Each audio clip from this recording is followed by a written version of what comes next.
And yesterday night, stroke early this morning, as I was waiting upon the Lord, what will God want me to share? He said I should tell you that mercy prevails over judgment. Mercy prevails over judgment. Let's start from the book of James chapter 2. James chapter 2, verse 13.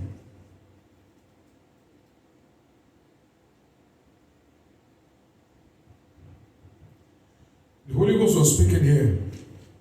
He said, "For he shall have judgment without mercy." James chapter 2. I'd like you to open your Bible to it. Verse 13. James chapter 2, verse 13. "For he shall have judgment without mercy, that had shown no mercy." So God is telling you, God is telling me, that if we don't know how to show mercy, then we cannot also receive mercy. Now, the truth about life is nobody is perfect. That's why the Bible reading that we have today, when they brought that woman to Jesus and said, "Master, we caught this woman in the act of the adultery. And according to the law of Moses, we are supposed to stone her to death." I mean, that is judgment. It's written. They have a verdict. They have something they can hold on to. But the other side of that coin is that they're going to destroy her destiny. And they were so persistent on vengeance, judgment, that Jesus had to tell them, "Okay, any of you that had never committed any sin before, be the first one to cast a stone at her." And to show the frailty of humanity, the Bible says from the oldest to the youngest, one after the other, they began to move away.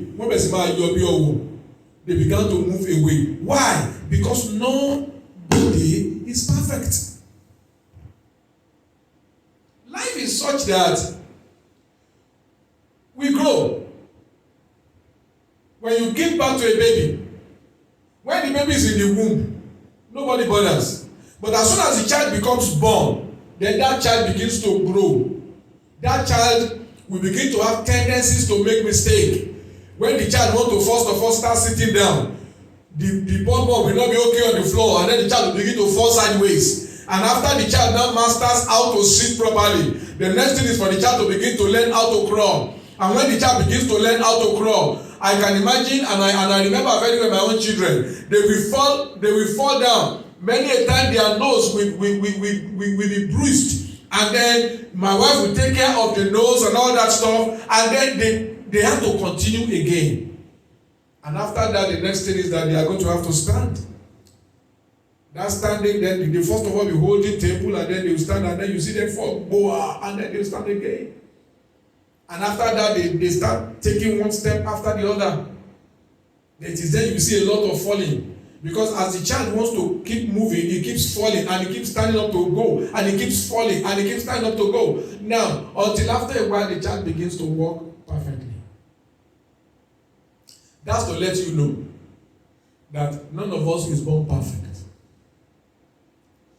I am trying to encourage you today, my people, that you should learn to have a heart of mercy, not just the heart of judgment. Sometimes you have the proof that the person should be crucified. You have the proof that the person should not be given another chance. You have the proof that the person should be sacked. But why don't you allow mercy to prevail?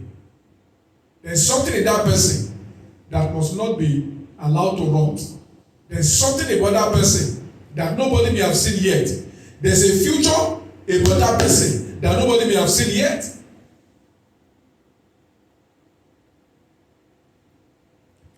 Let's learn to show mercy. Let's learn to show mercy.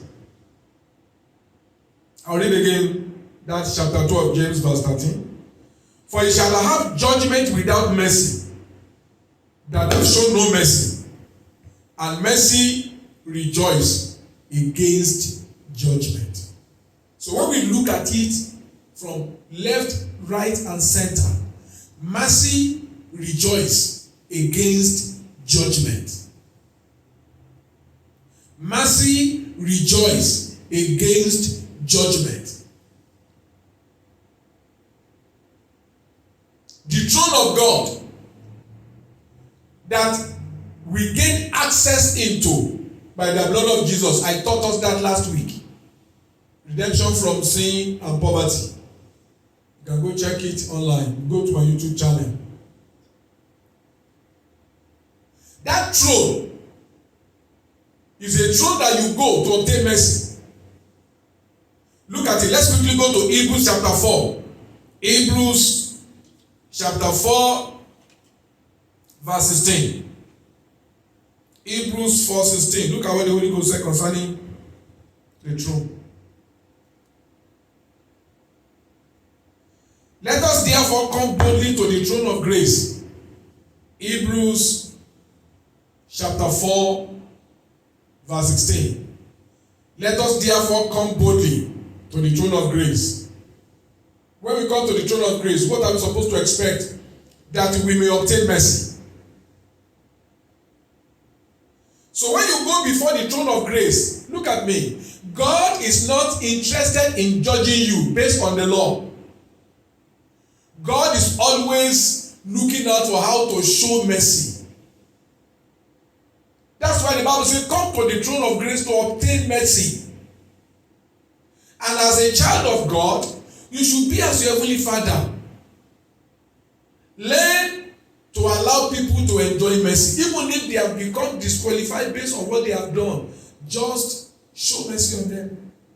The Bible says that God allowed the sun and the rain to fall upon the righteous and the unjust. There are some level of benefit you should be able to allow people to enjoy.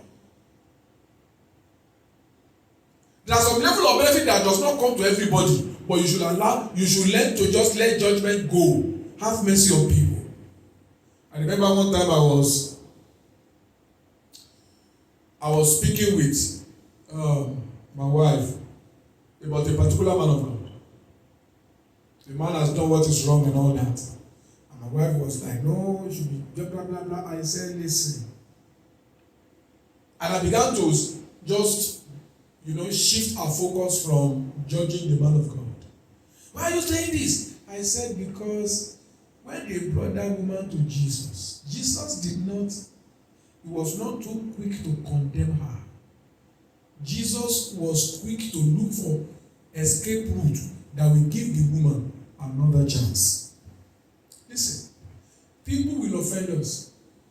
Let's learn to make available opportunity for people to have another chance. Today we are going to receive the anointing for mercy. But I want you to know that you can't have mercy when you are not prepared to give mercy. In the book of Matthew chapter 5 and verse 7, let's go there. Jesus was speaking to the disciples when he was talking to them in what is generally called the Sermon on the Mountain. Matthew chapter 5 and verse 7.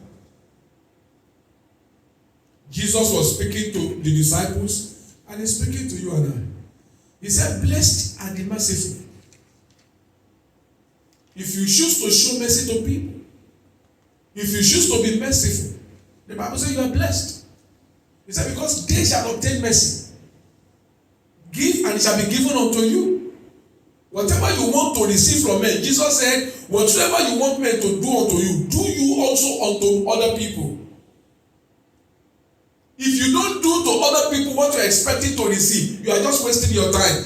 In the book of Genesis chapter 8, it is written that as heaven and earth stand, seed time and harvest shall not cease. Whatever a man sow, that shall he reap. I like to sow love. You have friends who are not born again. Have you taken time to pray for them? Have you taken time to share the gospel of Christ with them? I was speaking to one guy. We meet every time. Sometimes last week, he just said, you're a man of God. I said, because he does see me on TV. said, I know you're a man of God. I said, yes. He said, please, I have this question. I said, Father, thank you. Opportunity to preach the gospel today. And then he was asking me questions. And as he was asking me questions, I was stylishly pushing him to explain the purpose of salvation. I wanted him to know Jesus came to die for his sin. I wanted him to give his life to Jesus. We should look for opportunity to share the gospel. For God so loved the world, he gave his only begotten son. Now the Bible, the exhortation that Esther gave us, says that we should, Jesus said, love others the way I have loved you. And the question we are going to ask is, how much did Jesus love me? He said, I love you so much, I gave myself for you. Many a time, it's not convenient for you to show mercy, because they have burned your fingers, they have messed up things. But the Holy Ghost will be telling you, give him another chance. Give her another chance. Don't judge her based on what she has done. Jesus said to that, the thief on the right hand side and the left hand side. He said, Father, he was talking to God about those who are nailed to the cross. He said, Father, forgive them. They know not what they are doing. What? They are shooking him with spear. They put a crown of thorn on his head. Blood gushing out. He was thirsty. They gave him vinegar. Very, very, very bitter drink. And all Jesus could say is, Father, forgive them. Can you do that? Can I do that? And yet that is the level that Jesus wants us to come to. That level where we will give people another chance. That level where you will not allow what people have done wrong to blind you from helping them again. That's what the Lord asked me to share with you today. That we should learn to be merciful. We have, apart from the story that I spoke about concerning that one that is caught in the act of adultery, that is the book of John, chapter 8, from verse 3 to 11. We have another account again in the book of Luke, chapter 15, the parable of the two sons. We used to call him the prodigal son.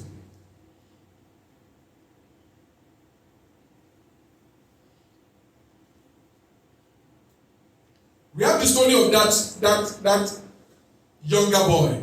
The father has two sons. Let's read it. I'm talking about showing mercy. Talking about, and I'm trusting that the Lord will touch your heart. The Lord will touch my heart, so that we'll be anointed to be able to begin to show mercy to people. God is not interested in the death of a sinner. God always wants sinners to repent and be saved. And God can only touch them through you. God can only touch them through me. Let's read Luke chapter 15. I'll read from verse 11 to 24. And Jesus said, a certain man had two sons. And the younger of them said to his father, Father, give me the portion of goods that fall to me. Give me my inheritance. And he divided unto them his living. Verse 13. And not many days after, the younger son gathered all together and took his journey into a far country, and there wasted his substance with riotous living. This boy is notorious. His older brother always goes to the farm, works for the father. This boy is just thinking of how to take advantage of his right as a son. He said, Father, give me my inheritance. Normally, a child is not supposed to request for his inheritance until the father is dead. But this boy said, I want to know while you are alive. And the father gave him. And the Bible says, after the father gave him his estate, probably the father gave him some houses, and then he put them in the market, sold them. The father gave him some lands, he sold them. The father gave him some flocks of animals, he sold them. And then he gathered everything and went to a foreign country. What is he going to do in a foreign country? The Bible says when he got there, because he did not even have skill to multiply money, the Bible says he just squandered everything with riotous living. If that is your junior brother, you are working for your father, and he took everything that belongs to him, and then go to Africa, go to another country, not to go and invest, but to go and enjoy, and he wasted everything within 3 years. How will you feel?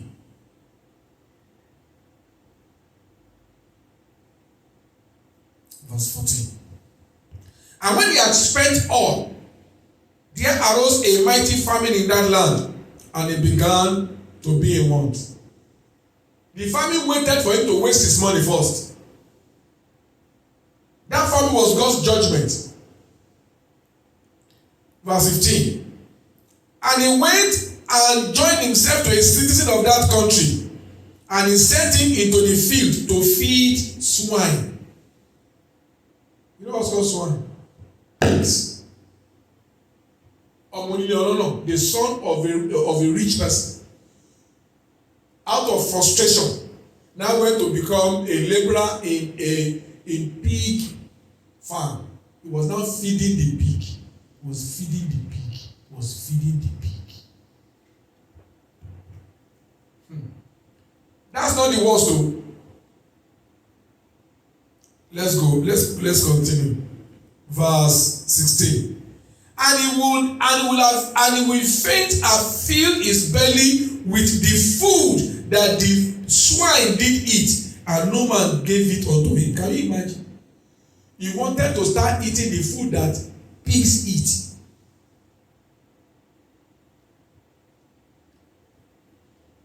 Verse 17. And when he came to himself, he said, how many hired servants of my father's have enough bread to eat and to spare, and I perish with hunger? And verse 18, he said, and I will arise and go to my father, and I will say unto my father, I have sinned against heaven and before you. I'm no more worthy to be called your son. Make me as one of your hired servants. And he arose and came to his father. He arose and came to his father. This is the area that I want us to know. Note, especially as we talk about mercy. The boy took what the father gave him, squandered everything. And then he came back empty. Sorry to say, if I am the father, it will take God for me not to allow him to be a servant, a slave. I want him to suffer small. Maybe I gave him all the things that I earned with my sweat over the years. I gave it to him, and he squandered everything in less than 3 years. And I will allow him to work for 7 years. Even if I'm going to give him another year, I will allow him to work, because in my head I want him to learn how to make money. I mean, that's what I'm supposed to do, so that I can help to secure his future, so that when I give him again, he will not mess it up. But the mercy of God did not think like that. The mercy of God said you can come back and occupy the space that you messed up. Only God can do that. And God wants you and I to also learn to do the same. Verse 20 again. And he arose and came to his father. But when he was yet a great way off, the father saw him. I guess the father was always standing to look afar to see whether the boy will come back. The father was not even concerned about the wealth. He was just concerned about the life of the boy. The Bible said that from a way far off,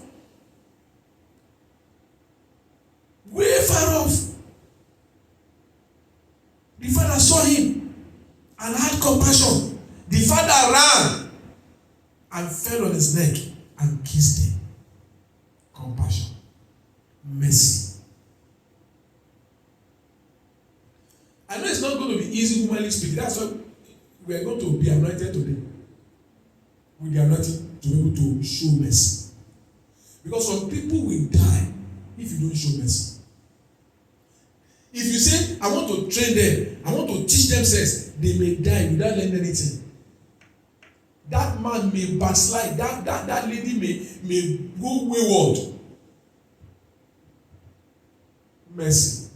As I was praying this message this morning, I was crying. Because I thought, I can't. It's too broad.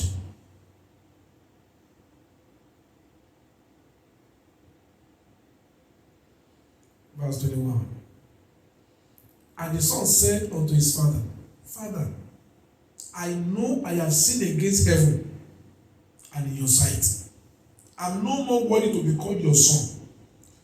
But the father said to his servant, bring forth the best robe and put it on him, and put a ring on his hand, and shoe on his feet, and bring from here fatted calf, and kill it. Let us eat and marry.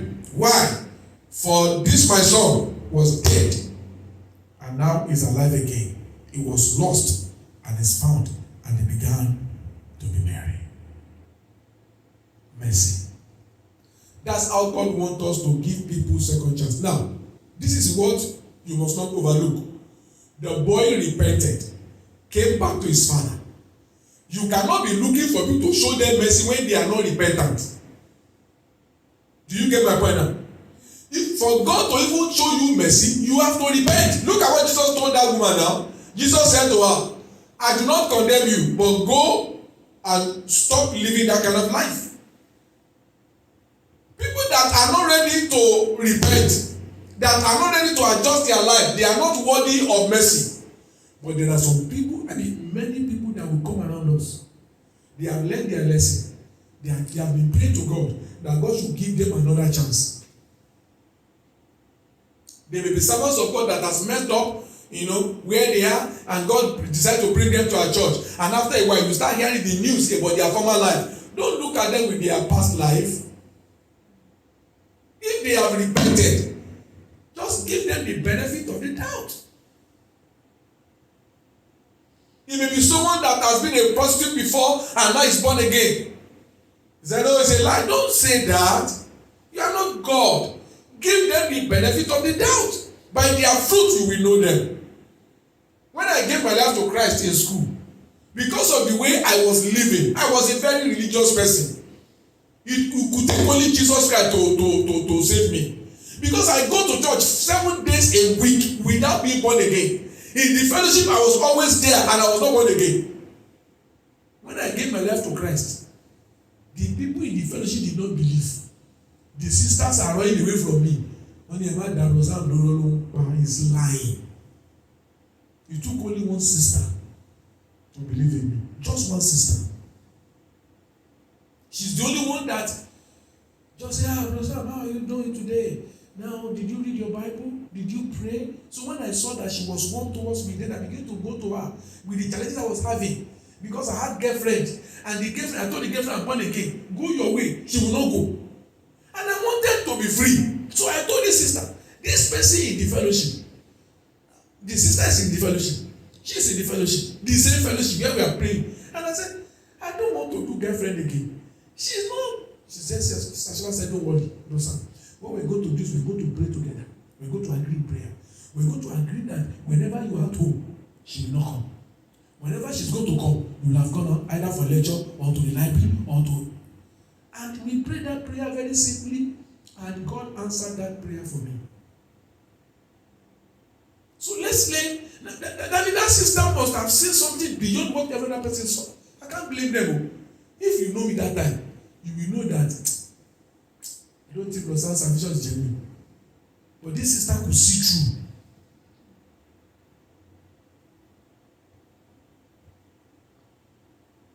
The father saw the boy. He saw repentance. The boy said, Daddy, I didn't come back to claim my position as a son. Just make me one of your hired servants. Put me on payroll. I don't have a headcount. Just pay me salary. The father said, now I see you have repented. And the father restored the honor. I'm trusting God today that whatever you have lost in time past, and I'm trusting God for myself too, that as you are anointed today, the glory of the Lord shall bring restoration back to your life. Yeah. Especially the areas where you have repented. God, by his anointing, he told me that he will restore our lost days. in the name of Jesus Christ. You need to know we have to be like our Heavenly Father. This is the way God sees things. The last scripture I'm going to read, I had it in my ear when I was concluding the message. It said, Beersheba. I said, Beersheba. Who is Beersheba? Beersheba, Beersheba. I went to search the Bible. I discovered Beersheba is the wife of one of the armies, is the wife of Uriah. Uriah is one of the officers in the army of King David. And when the husband has gone to the battle, King David went to the balcony and saw that woman having a bath, and then he summoned her and compelled her to sleep with him. And thereafter, he wanted to cover it. He now summoned the husband to come back from the war front. His intention is, when the husband come back, he will go to the house, sleep with his wife, so that in case the woman become pregnant, the woman will say, Uriah is the father of the child. But the Bible says, when Uriah came, everybody in the palace knew what the king did. So when Uriah came, the king said, Uriah, I'm going to send you back to your officer tomorrow. I just want to give a message to your commander-in-chief. So just go home, wash your feet, which means relax with your wife, and tomorrow morning, come and meet me in the palace. Uriah said, how can I be sleeping with my wife when other soldiers are at the battle? Uriah did not enter the house. Uriah slept outside. When they told King David, Uriah did not take the bait. The guy didn't enter the house. He slept outside. David felt, oh, what do I do now? He said, okay. He gave him a letter to the commander that they should put him where the battle is hottest so that he can die. And he took the letter, gave it to the commander. The commander put him where the king wanted, and he died.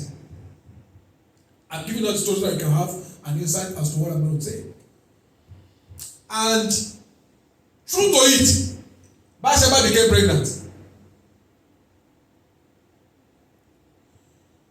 And in that 2 Samuel chapter 12, when you read 2 Samuel chapter 12, when you read everything, you will see the whole story. When you get back home, you can go and read it. Because he tells you the story of how God now sent Prophet Nathan to King David. Because God had seen what David had done, and God was going to judge David. God sent Prophet Nathan to go and tell David that what he has done, he will be judged for it. Nathan went to tell David. He told him a parable. He said, there's a man in your kingdom that is very rich. He has many flocks of sheep and herd. He said he has a visitor that came to visit him. And there's another neighbor of his that has only one sheep. And this man that is rich commanded that they should go and take that one sheep that man has and slaughter it to take care of his own guest. And they did that. The king said, in this land, they said, yes, sir.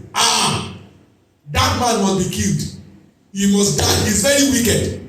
Why can't he take one from all his flock? Why must he go and take the only one that another person has? Prophet Nathan said, sir, thus hear the Lord, you are the one.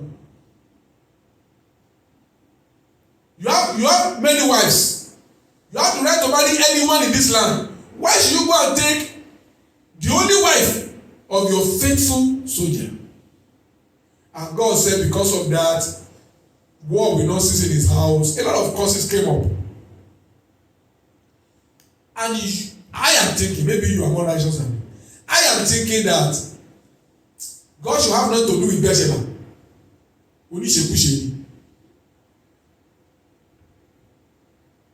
But I'm surprised. You know, Bathsheba gave back to that baby. Go and read that chapter. I'm trying to paraphrase because of time. When Bathsheba gave back to that child, the child was born, but the child was sick. King David was very sorrowful that the child was sick. He was mourning before the Lord, and on the 7th day, the child died. I would have thought that King David should have just said, you know what? Let's have just tell her. She's the reason why God has cursed me. But the Bible says that King David went into her again, slept with her, and then she gave birth to a child called Solomon. Mercy. Huh? There are wives that David married legitimately. Because God said to David later that boy Solomon is going to be the next king. How can the child of a woman that was not properly married be the next king? Does it make sense? Look at verse 24. I've given you the whole story anyway. Verse 24. And David comforted Bathsheba his wife, and went in unto her, and lay with her. And she bare a son, and he called his name Solomon. Look at the next phrase. And the Lord loved him. What did Solomon do that made God to love him? The child of the woman that was sleeping with the king, not faithful to her husband. Mercy.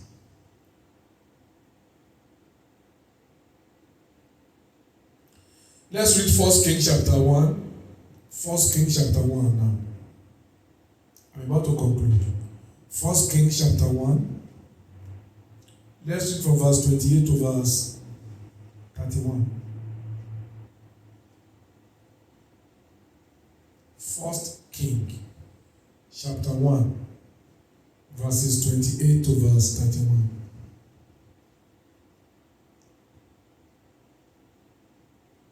Then King David answered, 1 Kings chapter 1, verses 28 to 31. Then King David answered and said, call me Bathsheba. And she came into the king's presence and stood before the king. Verse 29. And the king swore and said, as the Lord liveth, that I redeem my soul out of all distress, even as I swear unto you by the Lord God of Israel, saying, assuredly Solomon your son shall reign after me, and he shall sit upon my throne in my stead. Even so will I certainly do this day. Then Bathsheba bowed her head to the heart and did reverence to the king and said, let my lord King David live forever.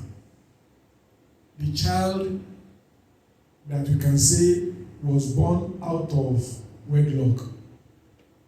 David did not even pay dowry of that woman, but she's the one that gave birth to the person that God loved and chose to become the next king. You can't explain it. There's no rational explanation that we can give that can justify God's love. All that God wants me to tell you is, I will have mercy on whom I will have mercy. Solomon may have been born by a woman whose bride price was not paid. Solomon may have been born, and when he was born, I can imagine the sons of David that their mothers were legitimately married. They would have been thinking to themselves, we are the ones that have the right to the throne. And yet God said, no, it is the child of the woman that did not even have legitimacy that I will choose as the next king. Mercy. As I was about to conclude that message, Rahab, the harlot, came to my mind. She was a prostitute in Jericho. A prostitute, according to the law, is not qualified for mercy at all. She's an abomination. But God looked at her heart.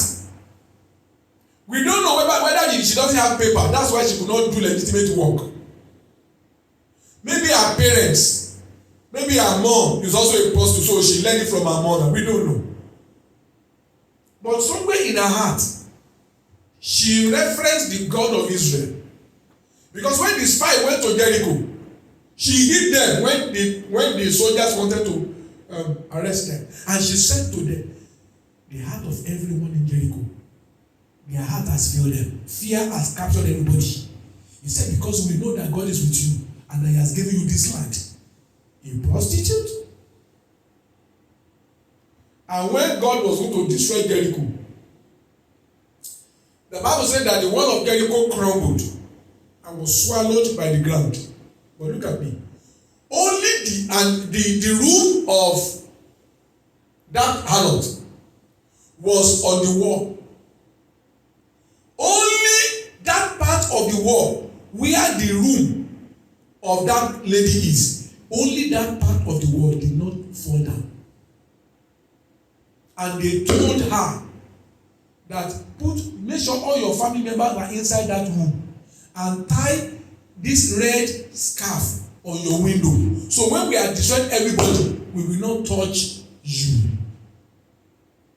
Rahab the harlot. That is still her name. Even in the book of Hebrews chapter 11, Rahab the harlot is still her name, but she obtained mercy. And as I was praying for myself, because I need the mercy of God, and I had myself say, Lord, the mercy that you gave to Jabez, give it to me, O God.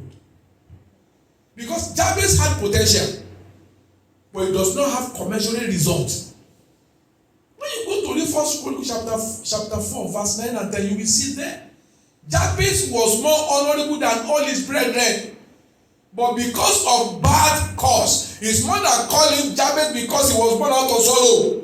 And Jabez said, Father, enlarge my coast, establish me, protect my blessing. And the Bible said God answered me. I'm going to anoint us. And you are going to take your time to pray. You will ask God to have mercy on you. You will ask God that the mercy that work on Beersheba, let it work on me along with Yanu now. I don't want to only have a result that is commensurate to my labor. Beersheba did not labor for her son to become king. She was not even a legitimate wife. And yet she was chosen. God can do the same for you. That's what I want. One time I was telling God, I said, God, I sat down and I was thinking. I said, if all we call the blessing of God is to have maybe 1 or 2 houses in my lifetime, is that the best that I can have? Lord, I've been tithing and I believe your blessing upon my life. Is that all that the blessing of God can do? I said, no, Lord. If all I can have is what my hand can provide for me, then it's not the blessing of God. I began to pray that God have mercy on me. You are showing me. Have mercy on me. Have mercy on me. So we are going to do the same. I'm going to allow you to pray. We are going to ask God to have mercy on you. And doors will begin to open. Strange doors that you are not qualified for will begin to open. It will open by mercy. Open by mercy. Open your heart and begin to give God praise. Thank God because God has remembered you again today to renew His covenant of mercy over your life. In Zavali Ketende Bohora. By giving your life to Jesus, you are already enlisted in the mercy of God. But God is renewing that mercy today by a special anointing. And if you are watching me right now, you can get oil. Maybe vegetable oil, olive oil. As I pray, just believe. And as we are anointed here, you anoint yourself. And you pray. And you will see changes in your destiny. Open your mouth and we're going to give God praise. In Savini Mosata. Vezegetelehe. Sukata Daborarua. Lambatoni Amazunda Kaba. I'd like you to tell God, Father, anoint me for mercy today. Talk to God, Father, anoint me for mercy. The mercy of Beersheba, anoint me for it. The mercy for Beersheba, the mercy that Beersheba had, Lord, anoint me for it. David was cursed because of Beersheba, but Beersheba was blessed. Her child became the next king. Father, the mercy that was on Beersheba, the mercy of Beersheba, let it become my testimony. Open your mouth and pray. Mizuta Nikasa. Lombra anta de gabaha. Lombra enta di kabuzende. Please talk to God. Father, Lord, anoint me with fresh oil for mercy today. You remember your word said, you will have mercy on whom you have mercy. Ezenekete di gaboha. Ezenekete di gaboha. Ezenekete di gaboha. Father, anoint me for mercy. Strange mercy. Strange mercy. Strange mercy. Insatulia kotoloboho. Faruna mazanta lina kaba. Remember the Bible says, come boldly to the throne of grace that you might obtain mercy. You are now coming to the throne of grace. Father, I am here in your presence. I am before the throne of grace. Lord, let the anointing for mercy begin to work for me. Let the anointing for mercy, fresh mercy, greater anointing of mercy, let it begin to work upon my life and upon my destiny. In the name of Jesus, as I become anointed today, let the mercy of Beersheba begin to work for me. Let me become the chosen one. The chosen one, even if I don't have the woman credibility and qualification, by your mercy, Lord, let me be the chosen one. Isa fani kataduba ranine welenekeze terikaba. Lambra toriani kabaha. La profrene mozata inakobaha. The katata di digaba. The mercy or that work on Jabez. Isavaneke teriba. Raboshakata ninabaha. Let it work upon my destiny. In kato di mauzata. Tapado nekete zerebo. Talk to God. Pikatola maya. Speak to God. Lord, I entreat you for mercy today. Lord, I entreat you for mercy today. Lord, I entreat you for mercy today. Lord, I entreat you for mercy today. Lord, I entreat you for mercy today. In the name of Jesus, I entreat you for mercy, O God. I entreat you for mercy, O God. I entreat you for mercy, O God. Thank you, Lord. In Jesus' mighty name. Lord, as your servant, you gave me a commandment to speak to your people today about your mercy. I've done exactly what you have said. This day, Lord, is our anointing service day. So everyone in this service and those who are watching by live stream through television and other media outlets, Lord, whatever oil they have in their hand, as I anoint this oil, let your hand touch that oil. Lord, this day, I dedicate this oil that I point to this book as the oil of mercy. In the name of God the Father, in the name of God the Son, in the name of God the Holy Ghost, my Lord God and my Father. The mercy of God that work on Beersheba, that what brought curse to David, brought blessing to her. As I'm anointed today, let that mercy come upon my life. What brings destruction to others will bring favor and blessing to me. When others are being disqualified, I will be nominated for honor. And Namotadake is a sekutali babazaza rapadenika toria dugabovazu dananamazutaraba. Lord, I pray that everyone on whose head this oil shall touch today, let the anointing for fresh mercy begin to work for us. In the mighty name of Jesus, Lord, I enter your throne with this oil in my hand, and I ask, oh God, that you will anoint it specially to make it the oil for mercy, to make it the anointing for mercy. In the name of God the Father, you make it the anointing for mercy. In the name of God the Son, you make it the anointing for mercy. In the name of God the Holy Ghost. Thank you, Father. In Jesus' mighty name. Amen. Thank you, Lord. Just come, anoint yourself, and begin to pray in tongues. Just anoint yourself and begin to pray in tongues. Enter vi ato de kelezuza. Vayano marakanta laba. Prando kestudaba. Shalamuta ria ni kazuzo. Ventikete ni kaboza.